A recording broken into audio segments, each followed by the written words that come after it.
shook at the death of Sa'd bin Mu'adh. Through another group of narrators, Jabir added, I heard the Prophet saying, the throne of the Beneficent shook because of the death of Sa'd bin Mu'adh. Volume 5, Book 58, number 148, narrated by Abu Sa'id al-Khudri. Some people, that is the Jews of Bani bin Qurayza, agreed to accept the verdict of Sa'd bin Mu'adh, so the Prophet sent for him, that is Sa'd bin Mu'adh. He came riding a donkey, and when he approached the mosque the Prophet said, Get up for the best amongst you, or said, Get up for your chief. Then the Prophet said, O Sa'd, these people have agreed to accept your verdict.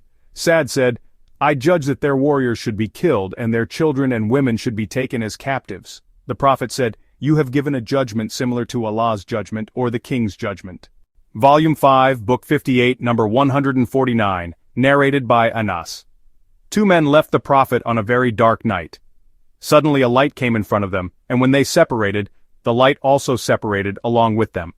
Volume 5, Book 58, number 150, narrated by Abdullah bin Amr. I heard the Prophet saying, Learn the recitation of Quran from 4 persons, Ibn Masud, Salim, the freed slave of Abu Hudhaifa, Ubay, and Mu'adh bin Jabal.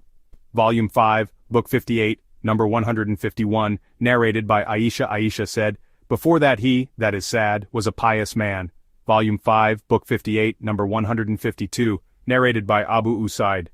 Allah's apostle said, The best of the Ansar's houses are those of Bani an-Najjar, then those of Bani Abdul Ashhal, then those of Bani al-Harith bin al-Khazraj, then those of Bani Sa'idah, but there is goodness in all the houses of the Ansar. Sa'd bin Ubadah, who was one of those who embraced Islam early, said, I see that Allah's apostle is giving others superiority above us. Some people said to him, But he has given you superiority above many other people. Volume 5, Book 58, number 153, narrated by Masruq. Abdullah bin Masud was mentioned before Abdullah bin Amr, who said, That is a man I still love, as I heard the Prophet saying, Learn the recitation of Quran from 4 from Abdullah bin Masud. He started with him, Salim, the freed slave of Abu Hudhaifa, Mu'adh bin Jabal and Ubay bin Ka'b. Volume 5, Book 58, number 154, narrated by Anas bin Malik. The Prophet said to Ubay, Allah has ordered me to recite to you, Those who disbelieve, Surat al-Bayinah 98. Ubay said, Has he mentioned my name? The Prophet said, Yes. On hearing this, Ubay started weeping. Volume 5, Book 58, number 155, narrated by Qatada. Anas said, The Quran was collected in the lifetime of the Prophet by 4 men, all of whom were from the Ansar, Ubay, Mu'adh bin Jabal, Abu Zaid, and Zaid bin Thabit. I asked Anas, Who is Abu Zaid? He said, One of my uncles. Volume 5, Book 58, number 156, narrated by Anas. On the day of the Battle of Uhud, the people ran away, leaving the Prophet, but Abu Talha was shielding the Prophet with his shield in front of him. Abu Talha was a strong, experienced archer who used to keep his arrow bow strong and well stretched. On that day, he broke 2 or 3 arrow bows. If any man passed by carrying a quiver full of arrows, the Prophet would say to him, Empty it in front of Abu Talha. When the Prophet stated looking at the enemy by raising his head, Abu Talha said, O Allah's Prophet, let my parents be sacrificed for your sake. Please don't raise your head and make it visible, lest an arrow of the enemy should hit you. Let my neck and chest be wounded instead of yours. On that day, I saw Aisha, the daughter of Abu Bakr, and Sulaim both lifting their dresses up so that I was able to see the ornaments of their legs, and they were carrying the waterskins of their arms to pour the water into the mouths of the thirsty people and then go back and fill them and come to pour the water into the mouths of the people again. On that day, Abu Talha's sword fell from his hand twice or thrice. Volume 5, Book 58, number 157, narrated by Sa'd bin Abi Waqqas. I have never heard the Prophet saying about anybody walking on the earth that he is from the people of paradise except Abdullah bin Salam. The following verse was revealed concerning him. And a witness from the children of Israel testifies that this Quran is true. 46.10. Volume 5, Book 58, number 158. Narrated by Qais bin Ubad. While I was sitting in the Mosque of Medina, there entered a man, Abdullah bin Salam, with signs of solemnity over his face. The people said, He is one of the people of paradise. He prayed 2 light rakat and then left. I followed him and said, When you entered the mosque, the people said, He is one of the people of paradise. He said, "By Allah, one ought not say what he does not know, and I will tell you why. In the lifetime of the Prophet I had a dream which I narrated to him. I saw as if I were in a garden." He then described its extension and greenery. He added, "In its center, there was an iron pillar whose lower end was fixed in the earth, and the upper end was in the sky, and at its upper end there was a ring-shaped handhold. I was told to climb it. I said, 'I can't.' Then a servant came to me and lifted my clothes from behind, and I climbed till I reached the top of the pillar. Then I got hold of the handhold, and I was told to hold it tightly. Then I woke up, and, the effect of, the handhold was in my hand. I narrated that to the Prophet, who said, 'The garden is Islam and the handhold is the most truthworthy handhold, so you will remain as a Muslim till you die.'" The narrator added, "The man was Abdullah bin Salam." Volume 5, Book 58, number 159, narrated by Abu Burda. "When I came to Medina, I met Abdullah bin Salam. He said, 'Will you come to me so that I may serve you with sawiq, that is powdered barley, and dates, and let you enter a blessed house, that in which the Prophet entered?' Then he added, 'You are in a country where the practice of riba, that is usury, is prevalent. So if somebody owe you something and he sends you a present of a load of chopped straw or a load of barley or a load of provender, then do not take it, as it is riba." Volume 5, Book 58, number 160, narrated by Jarir bin Abdullah.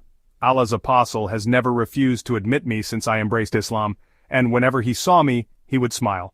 In another narration, Jarir bin Abdullah narrated, "There was a house called Dul Khalasa in the pre-Islamic period, and it was also called Al-Kaba al-Yamaniya, or Al-Kaba ash-Shamiyah.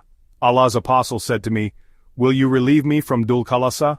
So I left for it with 150 cavalrymen from the tribe of Amas, and then we destroyed it and killed whoever we found there. Then we came to the Prophet and informed him about it. He invoked good upon us and upon the tribe of Amas." Volume 5, Book 58, number 161, narrated by Aisha. "On the day of the Battle of Uhud, the pagans were defeated completely. Then Satan shouted loudly, 'O Allah's slaves, beware the ones behind you!' So the front files attacked the back ones. Then Hudhaifa looked and saw his father and said loudly, 'O Allah's slaves, my father, by Allah they did not stop till they killed him.' That is Hudhaifa's father. Hudhaifa said, 'May Allah forgive you.' The sub-narrator said, 'By Allah, because of what Hudhaifa said, he remained in a good state till he met Allah, that is died.' Volume 5, Book 58, number 162, narrated by Ali. I heard Allah's apostle saying, as below. Volume 5, Book 58, number 163, narrated by Ali. The Prophet said, 'The best of the world's women is Mary, at her lifetime, and the best of the world's women is Khadijah, at her lifetime.' Volume 5, Book 58, number 164, narrated by Aisha. I did not feel jealous of any of the wives of the Prophet as much as I did of Khadijah, although she died before he married me, for I often heard him mentioning her, and Allah had told him to give her the good tidings that she would have a palace of kasab, that is pipes of precious stones and pearls in paradise, and whenever he slaughtered a sheep, he would send her women friends a good share of it. Volume 5, Book 58, number 165, narrated by Aisha. I did not feel jealous of any woman as much as I did of Khadijah, because Allah's apostle used to mention her very often. He married me after 3 years of her death, and his Lord, or Gabriel, ordered him to give her the good news of having a palace of kasab in paradise. Volume 5, Book 58, number 166, narrated by Aisha. I did not feel jealous of any of the wives of the Prophet as much as I did of Khadijah, though I did not see her, but the Prophet used to mention her very often, and whenever he slaughtered a sheep, he would cut its parts and send them to the women friends of Khadijah. When I sometimes said to him, "You treat Khadijah in such a way, as if there is no woman on earth except Khadijah," he would say, "Khadijah was such, and from her I had children." Volume 5, Book 58, number 167, narrated by Ismail. I asked Abdullah bin Abi Awfa, "Did the Prophet give glad tidings to Khadijah?" He said, "Yes, of a palace of kasab in paradise where there will be neither any noise nor any fatigue." Volume 5, Book 58, number 168, narrated by Abu Huraira. Gabriel came to the Prophet and said, "O Allah's apostle, this is Khadijah coming to you with a dish having meat soup or some food or drink. When she reaches you, greet her on behalf of her Lord, that is Allah, and on my behalf, and give her the glad tidings of having a kasab palace in paradise, wherein there will be neither any noise nor any fatigue, trouble." Narrated Aisha. Once Hala bint Khuwailid, Khadijah's sister, asked the permission of the Prophet to enter. On that the Prophet remembered the way Khadijah used to ask permission, and that upset him. He said, "O Allah, Hala." So I became jealous and said, "What makes you remember an old woman amongst the old women of Quraysh, an old woman, with a teethless mouth, of red gums, who died long ago, and in whose place Allah has given you somebody better than her?" Volume 5, Book 58, number 169, narrated by Abdullah bin Umar. The Prophet met Zayd bin Amr bin Nufail in the bottom of the valley of Balda before any divine inspiration came to the Prophet. A meal was presented to the Prophet, but he refused to eat from it. Then it was presented to Zayd, who said, "I do not eat anything which you slaughter in the name of your stone idols. I eat none but those things on which Allah's name has been mentioned at the time of slaughtering." Zayd bin Amr used to criticize the way Quraysh used to slaughter their animals, and used to say, "Allah has created the sheep, and he has sent the water for it from the sky, and he has grown the grass for it from the earth, yet you slaughter it in other than the name of Allah." He used to say so, for he rejected that practice and considered it as something abominable. Narrated Ibn Umar. Zayd bin Amr bin Nufail went to Sham, inquiring about a true religion to follow. He met a Jewish religious scholar and asked him about their religion. He said, "I intend to embrace your religion, so tell me something about it." The Jew said, "You will not embrace our religion unless you receive your share of Allah's anger." Zayd said, "I do not run except from Allah's anger, and I will never bear a bit of it if I have the power to avoid it. Can you tell me of some other religion?" He said, "I do not know any other religion except the Hanif." Zayd inquired, "What is Hanif?" He said, "Hanif is the religion of the Prophet, Abraham, who was neither a Jew nor a Christian, and he used to worship none but Allah alone." Then Zayd went out and met a Christian religious scholar and told him the same as before. The Christian said, "You will not embrace our religion unless you get a share of Allah's curse." Zayd replied, "I do not run except from Allah's curse, and I will never bear any of Allah's curse and his anger if I have the power to avoid them. Will you tell me of some other religion?" He replied, "I do not know any other religion except Hanif." Zayd inquired, "What is Hanif?" He replied, "Hanif is the religion of the Prophet Abraham, who was neither a Jew nor a Christian, and he used to worship none but Allah alone." When Zayd heard their statement about the religion of Abraham, he left that place, and when he came out he raised both his hands and said, "O Allah, I make you my witness that I am on the religion of Abraham." Narrated Asma bint Abi Bakr. I saw Zayd bin Amr bin Nufail standing with his back against the Kaaba and saying, "O people of Quraysh, by Allah, none amongst you is on the religion of Abraham except me." He used to preserve the lives of little girls. If somebody wanted to kill his daughter, he would say to him, "Do not kill her, for I will feed her on your behalf." So he would take her, and when she grew up nicely, he would say to her father, "Now if you want her, I will give her to you, and if you wish, I will feed her on your behalf." Volume 5, Book 58, number 170, narrated by Jabir bin Abdullah. When the Kaaba was rebuilt, the Prophet and Abbas went to carry stones. Abbas said to the Prophet, "Take off and put your waist sheet over your neck so that the stones may not hurt you." But as soon as he took off his waist sheet, he fell unconscious on the ground with both his eyes towards the sky. When he came to his senses, he said, "My waist sheet, my waist sheet."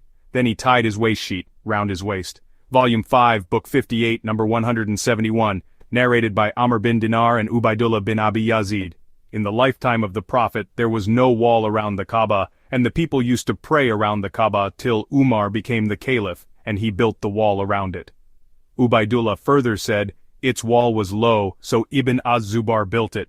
Volume 5, Book 58, number 172, narrated by Aisha Ashura, that is the 10th of Muharram, was a day on which the tribe of Quraysh used to fast in the pre-Islamic period of ignorance. The Prophet also used to fast on this day, so when he migrated to Medina, he fasted on it and ordered the Muslims to fast on it. When the fasting of Ramadan was enjoined, it became optional for the people to fast or not to fast on the day of Ashura. Volume 5, Book 58, number 173, narrated by Ibn Abbas. The people used to consider the performance of Umrah in the months of Hajj an evil deed on the earth, and they used to call the month of Muharram as Safar, and used to say, when the wounds over the backs of the camels have healed and the footmarks of the camels have vanished after coming from Hajj,